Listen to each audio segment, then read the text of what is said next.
Hello दोस्तों, welcome to our channel. आज के इस वीडियो में हम लोग पढ़ने वाले हैं क्रॉस इलास्टिसिटी ऑफ डिमांड, जो कि एक इंपॉर्टेंट टॉपिक है इलास्टिसिटी डिमांड चैप्टर का। तो सबसे पहले हम लोग बात करें तो cross price elasticity of demand होता क्या है और उसके कितने टाइप्स होते हैं। बट इस टॉपिक को स्टार्ट करने से पहले मैं आपको कुछ चीजें समझाना चाहता हूँ। अगर मान लो फॉर एग्जाम्पल प्राइस की वजह से अगर डिमांड में चेंज होता है तो हम लोग उसको क्या कहते हैं, प्राइस इलास्टिसिटी ऑफ डिमांड। ये चीज तो सभी लोग को क्लियर है।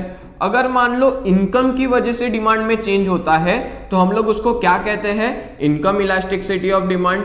तो cross price elasticity of demand में क्या होता है, चलो तो इसका सबसे पहले आंसर मैं दूंगा कि आप लोगों को पता है दो तरह के गुड्स होते हैं। एक होता है सब्स्टिट्यूट गुड्स और एक होता है कॉम्प्लीमेंट्री गुड्स। ठीक है, तो ये दोनों एक इस तरह के गुड्स होते हैं जिसकी वजह से हमारे डिमांड में इफेक्ट आता है। कौन से गुड्स, सब्स्टिट्यूट और कॉम्प्लीमेंट्री। अब आप लोग सोच रहे होंगे सर सब्स्टिट्यूट और कॉम्प्लीमेंट्री गुड्स क्या होते हैं। तो याद रखना, सब्स्टिट्यूट यानी ऐसे गुड्स कि एक की जगह पे दूसरा सब्स्टिट्यूट यूज कर सके। जैसे इसका एग्जांपल मैं आपको दूं तो सब्स्टिट्यूट गुड्स का टी एंड कॉफी, ये दोनों एग्जाम्पल है सब्स्टिट्यूट गुड्स के। यानी कि अगर मान लो चाय की जगह पे कॉफी भी चल सकती है, कॉफी की जगह चाय भी चल सकती है। एक और एग्जाम्पल दूं सब्स्टिट्यूट गुड्स का तो पेप्सी और कोको कोला, कि पेप्सी की जगह कोको कोला भी चल सकती है, कोको कोला की जगह पेप्सी भी चल सकती है। अब बात करते हैं कॉम्प्लीमेंट्री गुड्स। एक ऐसे गुड्स जिसको दो गुड्स को साथ में यूज किया जा सकता है। जैसे आपको एग्जाम्पल दो कॉम्प्लीमेंट्री गुड्स का, तो कार और पेट्रोल, ये दोनों कैसे गुड्स हुए, कॉम्प्लीमेंट्री। क्या आप कार पेट्रोल के बिना यूज कर सकते हो, नहीं। और पेट्रोल किसके लिए यूज होता है, सिर्फ कार के लिए। दूसरा एग्जांपल देता हूं मोबाइल फोन और सिम कार्ड। ये क्या हुआ, कॉम्प्लीमेंट्री गुड्स, कि सिम कार्ड मोबाइल फोन के बगैर यूज हो ही नहीं सकता। तो दोनों गुड्स एक साथ यूज किए जाए, ऐसे गुड्स को हम लोग क्या बोलते हैं, कॉम्प्लीमेंट्री गुड्स। और सब्स्टिट्यूट गुड्स यानी एक गुड्स की जगह पे दूसरे गुड्स को कंज्यूम करे, उसको हम लोग बोलते हैं सब्स्टिट्यूट गुड्स। दूसरा एक और बात आपको बताऊंगा, अगर हम लोग पढ़ रहे हो क्रॉस इलास्टिसिटी ऑफ डिमांड तो उसका मतलब ये हुआ कि एक गुड्स की इफेक्ट दूसरे गुड्स में हो रही है। इसको मैं आपको डिटेल में समझाता हूं। ठीक है, यहां पे देके रखा है if all other factors are constant, हर एक फैक्टर कांस्टेंट रहेगा। अगर मान लो टी, एग्जांपल दिया है चाय का, अगर चाय का प्राइस चेंज होता है और चाय की ही डिमांड चेंज होती है तो उसको हम लोग इलास्टिसिटी ऑफ डिमांड बोलते हैं। ये तो आपको पता ही है कि अगर चाय का भाव बढ़ गया तो चाय की डिमांड कम हो जाएगी, चाय का भाव कम हुआ तो चाय की डिमांड इंक्रीज हो जाएगी। उसको हम लोग क्या बोलते हैं, इलास्टिसिटी ऑफ डिमांड।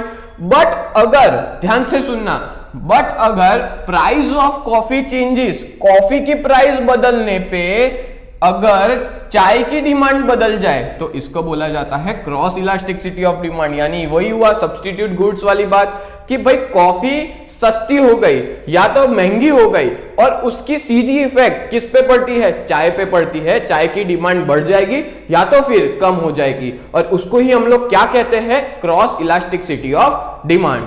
आगे बात करें इसकी फॉर्मूला की, तो क्रॉस इलास्टिसिटी ऑफ डिमांड का फॉर्मूला है percentage change in demand of X commodity divided by percentage change in price of Y. यानी आप लोग यहाँ पे एक चीज नोट कर रहे हो, ये देखो दोनों अलग अलग गुड्स है, मतलब कि ये दोनों अलग अलग है। अगर वाई गुड्स की प्राइस बदलने पे एक्स गुड्स की डिमांड बदल जाए तो उसको हम लोग क्या कहते हैं, क्रॉस इलास्टिसिटी ऑफ डिमांड कहते हैं। अब इसकी यहाँ पे फॉर्मूला देके रखी है पी वाई, यानी कि होता है price of Y in a beginning और चेंजेस। इस सिंबल को हम लोग क्या कहते हैं, इसको हम लोग कहते हैं चेंजेस। किस चीज में बदलाव आ रहा है, तो changes in demand of X, यानी कि price of Y in the beginning, change in the demand of X, और डिवाइड करेंगे क्यू एक्स के साथ, यानी demand of X in the beginning, changes price of Y after change. ठीक है, तो इसका मतलब ये हुआ कि एक गुड्स की प्राइस बढ़ने और कम होने से दूसरे गुड्स की प्राइस पे इफेक्ट पड़े। आपको एग्जांपल देता हूं। फॉर एग्जांपल अगर मान लो कोको कोला वाला अपनी प्राइस महंगी कर देता है, तो आपको पता है कोको कोला की प्राइस बढ़ने से पेप्सी की डिमांड बढ़ जाएगी। मतलब पेप्सी का तो प्राइस वही है, पेप्सी ने तो प्राइस बदला नहीं है, फिर भी उसकी डिमांड बढ़ गई। क्यों, क्योंकि कोको कोला वाले ने अपनी प्रोडक्ट को महंगा कर दिया। अब एक और चीज हो सकती है, अगर मान लो कोको कोला वाला अपनी प्राइस को कम कर दे, सस्ता कर दे, तो पता है पेप्सी की डिमांड कम हो जाएगी, जबकि पेप्सी की प्राइस तो उतनी ही है, पेप्सी वाला तो प्राइस चेंज नहीं कर रहा। बट कोको कोला की प्राइस बढ़ने और कम होने से पेप्सी की डिमांड बढ़ रही है और कम हो रही है, और इसी इफेक्ट को हम लोग क्या कहते हैं, क्रॉस इलास्टिसिटी ऑफ डिमांड। आगे हम लोग बात करें तो यहाँ पे मैंने एक एग्जाम्पल दिया है, suppose the price of T is ₹2। अगर मान लो एग्जाम्पल देते हैं, टी की प्राइस कितनी है ₹2 और उसकी डिमांड कितनी है 100 कप्स, यानी कि जब उसकी प्राइस थी ₹2 तब लोग 100 कप्स को यूज करते थे। At the same time the price of coffee is ₹2 और उसी टाइम पे कॉफी की प्राइस भी कितनी थी, ₹2 थी, बट अब कॉफी की प्राइस कितनी हो गई, बढ़ के ₹3 हो गई।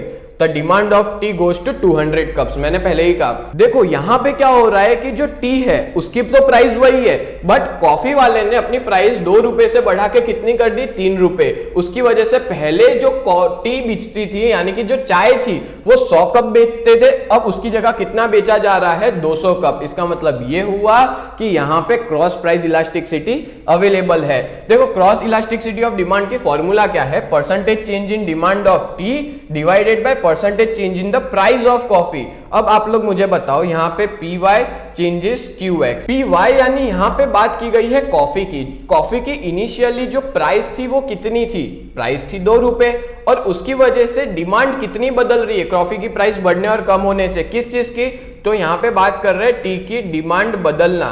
तो टी की कितनी डिमांड बदल रही है, तो ₹100 टी की डिमांड बदल रही है। और चेंजेस PY यानी कि कॉफी की प्राइस कितनी बदलती है, तो ₹1 प्राइस बदलती है।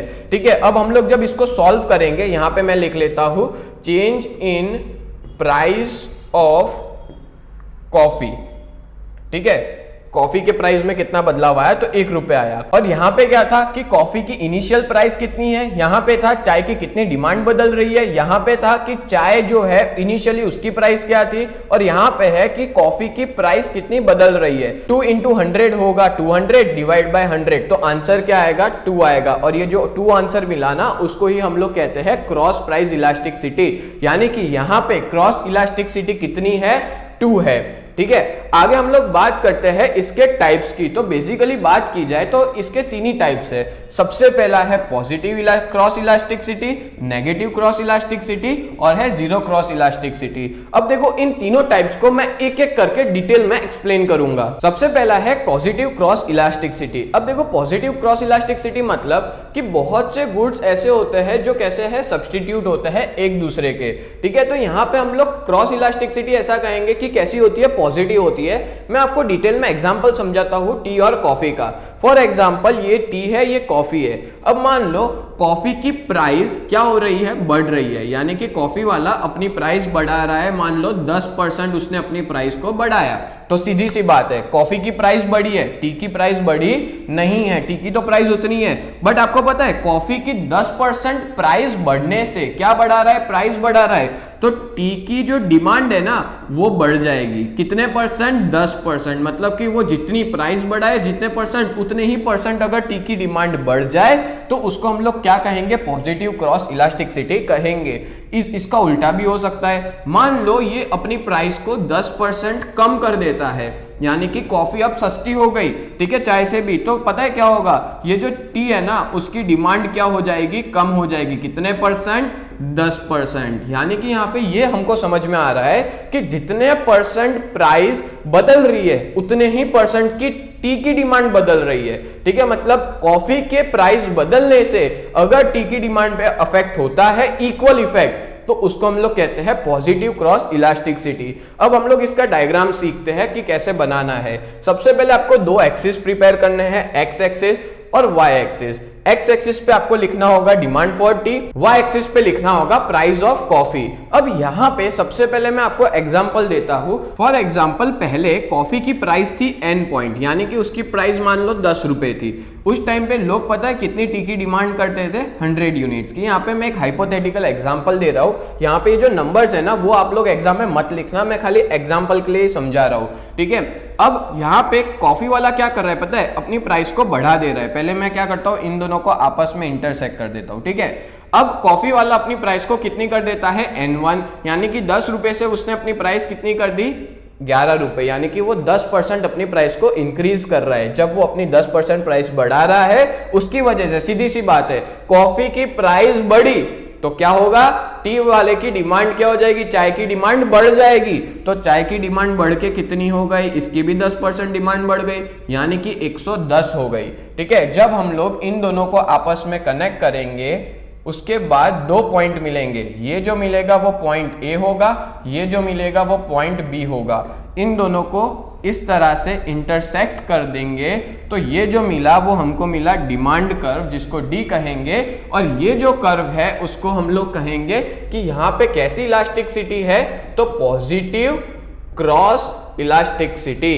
इन शॉर्ट, अगर मान लो कॉफी वाला अपनी प्राइस को बढ़ा रहा है या कम कर रहा है, उसकी डायरेक्ट इफेक्ट जो है वो चाय पे देखने को मिल रही है, यानी कि चाय की डिमांड बढ़ रही है या तो फिर कम हो रही है। नेक्स्ट है नंबर 2, नेगेटिव क्रॉस इलास्टिसिटी। अब आप लोग को मैंने अभी थोड़ी देर पहले ही बताया था कि कॉम्प्लीमेंट्री गुड्स होता क्या है, यानी कि 2 गुड्स जिनको साथ में कंज्यूम किया जाए उनको कॉम्प्लीमेंट्री गुड्स बोलते हैं। और आपको पता है कॉम्प्लीमेंट्री गुड्स की इलास्टिसिटी, क्रॉस इलास्टिसिटी नेगेटिव होती है। कैसे, एक्सप्लेन करता हूं, ठीक है। यहां पे सेम बात की गई है, when 2 things are complementary to each other cross elasticity becomes negative. अब देखो यहां पे हम लोग एग्जांपल लेते हैं पेट्रोल का और मोटर कार का। इन लोगों का स्लोप जो होता है ना वो नेगेटिव होता है। कैसे, फॉर एग्जांपल मान लो पेट्रोल की प्राइस अगर बढ़ जाती है, उसकी प्राइस अगर इंक्रीज हुई तो क्या होगा पता है, कार जो पेट्रोल कार है ना उन सबकी डिमांड क्या हो जाएगी, कम हो जाएगी।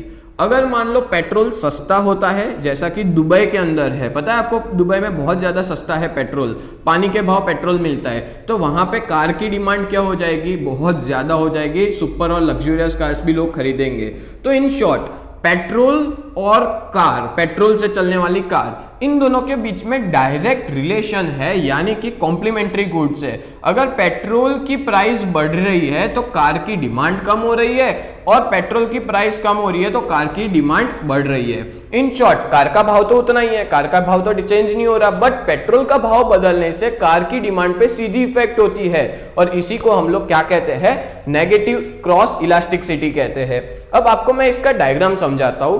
आपको सबसे पहले प्रिपेयर करने होंगे 2 एक्सिस, एक प्रिपेयर करो X axis, Y axis. X axis पे आपको लिखना होगा डिमांड फॉर एक्स, और वाई एक्सिस पे लिखना होगा आपको प्राइस ऑफ पेट्रोल, यानी कि यहाँ पे डिमांड फॉर कार और यहाँ पे है प्राइस ऑफ पेट्रोल। ये एक्स है, ये वाई है, 2 अलग अलग कॉमोडिटी है, ये दोनों कॉम्प्लीमेंट्री गुड्स है। फॉर एग्जाम्पल मान लो पहले पेट्रोल की प्राइस जो थी वो एन थी, ठीक है, और उस टाइम पे जो डिमांड थी गाड़ियों की वो थी एम। अब क्या होता है, इन दोनों को पहले हम लोग इंटरसेक्ट कर लेते हैं। अब क्या होता है कि पेट्रोल की प्राइस जो है वो बढ़ जाती है, पेट्रोल महंगा हो जाता है N1 पॉइंट पे।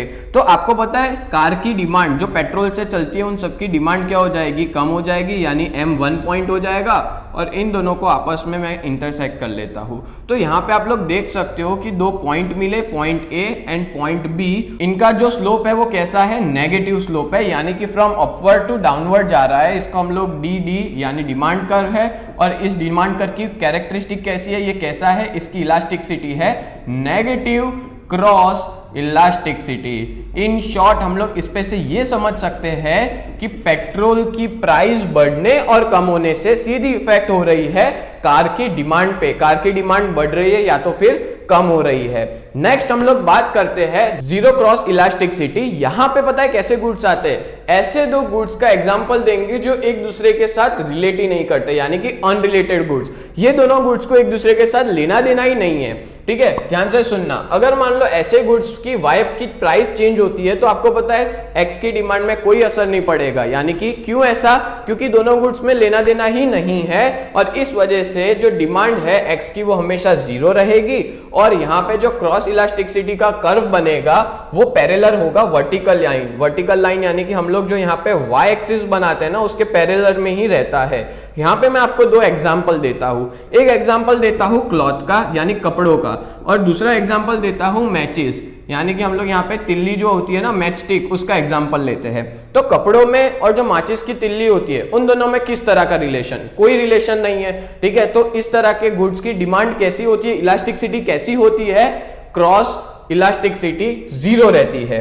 एग्जाम्पल ले लेते हैं, एक्स एक्सिस बना दो, वाई एक्सिस बना दो। एक्स एक्सिस पे आप लोग डिमांड फॉर मैचेस लिख लो, और वाई एक्सिस पे आप लोग लिख लो प्राइस ऑफ क्लोथ, जो कि वाई एक्सिस पे है। अब यहाँ पे मैं आपको एक सिंपल चीज समझाता हूँ, ध्यान से सभी लोग सुनना। फॉर एग्जाम्पल जो क्लॉथ है, क्लॉथ यानी कि कपड़े, उसकी प्राइस है पहले N, और मैचेस की जो डिमांड है वो है M, ठीक है।